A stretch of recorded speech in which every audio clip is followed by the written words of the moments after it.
नाज़रीन ग्रामी, हमारी जमीन के इर्द गिर्द 10,000 से ज्यादा सियारचों को अब तक देखा जा चुका है,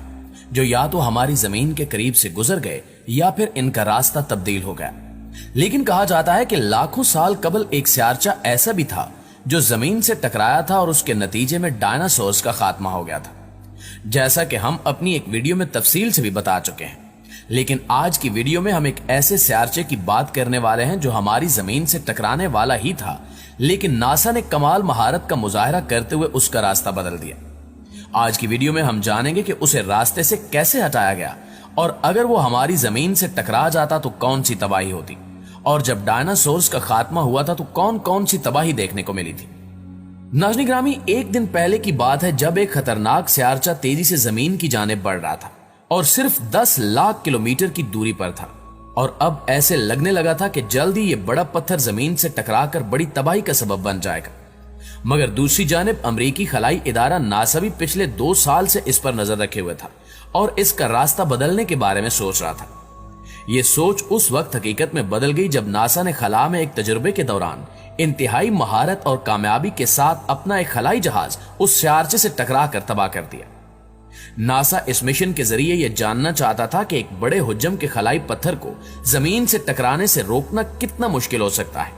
लिहाजा उन्होंने उस पत्थर का रास्ता बदलने के लिए खला में एक मिशन भेजा, जिसने एक लंबी मुसाफत तय करते हुए कामयाबी हासिल कर ली। खला में मौजूद उस बड़े पत्थर से खलाई जहाज टकराने का यह तजुर्बा जमीन से तकरीबन 1 करोड़ 10 लाख किलोमीटर दूर किया गया है, और जिस सियारचे को खलाई जहाज ने हदफ बनाया उसको डेमो फोर्स का नाम दिया गया है,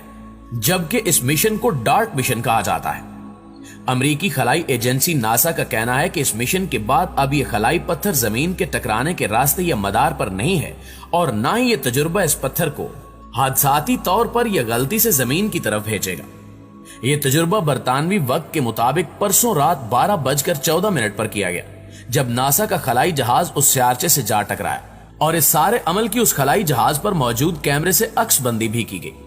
यकीनन आपने हॉलीवुड की फिल्मों में कई मरतबा ऐसे मनाजिर देखे होंगे जब वो अपने बहादुर खलाबाजों और एटमी हथियारों से ऐसे कारनामे सरअंजाम देते हैं, मगर हकीकत में खतरनाक सियारचे से जमीन को बचाने का वाकया पहली बार हुआ है। प्यारे साथियों, अब खतरा तो टल चुका है, ताहम यह वाकया अपने पीछे कई सवालात छोड़ गया कि एक फुटबॉल के मैदान जितना यह सियारचा अगर अपना रास्ता तब्दील न करता और इसी तरह बढ़ता रहता तो जमीन के बासियों का मुकद्दर क्या था। इस हवाले से आपको बताते चलें कि अगर वाकई ऐसा हो जाता है कि कोई शहाब साकिब जमीन की सतह से आ टकराता है तो न्यूयॉर्क जैसे पुरहजूम शहर में यह वाकया 25 लाख अमवात का सबब बन सकता है। यह शहाब साकिब जिस मकाम पर गिरेगा उस मकाम के 2 मील के दायरे में हर चीज तबाह हो सकती है, जबकि 7 मील के दायरे में मौजूद इमारतों को नुकसान पहुंच सकता है।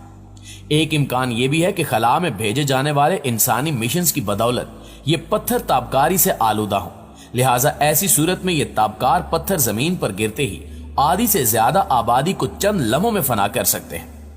ऐसे मुमकिन तसादुम की सूरत में ताबकार पत्थर का मलबा जमीन के गिर्द 2 ऐसे ही हल्कों की सूरत में घूमने लगेगा जैसे सारा जोहर के गिल्द हल्के मौजूद हैं। इसमें से ज्यादातर मलबा भी वापस जमीन पर आ गिरेगा, जिससे शहरों और जंगलात में आग लग जाएगी। जमीन की सतह पर बेतहाशा धूल और धुआं फैल जाएगा, जिससे बचने के लिए जिंदा रह जाने वाले इंसानों को जेरे जमीन बंकर्स में जाना होगा। यह धुआं और गर्दो गुबार सूरज की रोशनी को जमीन पर पहुंचने से रोक देगा, लिहाजा सूरज के बगैर ज्यादातर पौधे और जानवर मर जाएंगे। तकरीबन 1 साल बाद जमीन की फिजा गर्दो गुबार से कुछ साफ होगी, ताहम उस वक्त तक इंसानों के खाने के लिए निहायत कलील मिकदार में अशिया मौजूद होंगी। माहिरीन के मुताबिक इस मुमकिन तसादुम, इसकी तबाही और बादअज़ां खुराक की नापैदगी इंसानों की नस्ल को ऐसे मादूम कर देगी जैसे आज से 6.5 करोड़ साल कबल डायनासोर्स की नस्ल मादूम हो गई थी। खुशाइन बात यह है कि जमीन से ऊपर इसकी फिजा ऐसी है जो सियारचों को जमीन की तरफ आने से रोक देती है,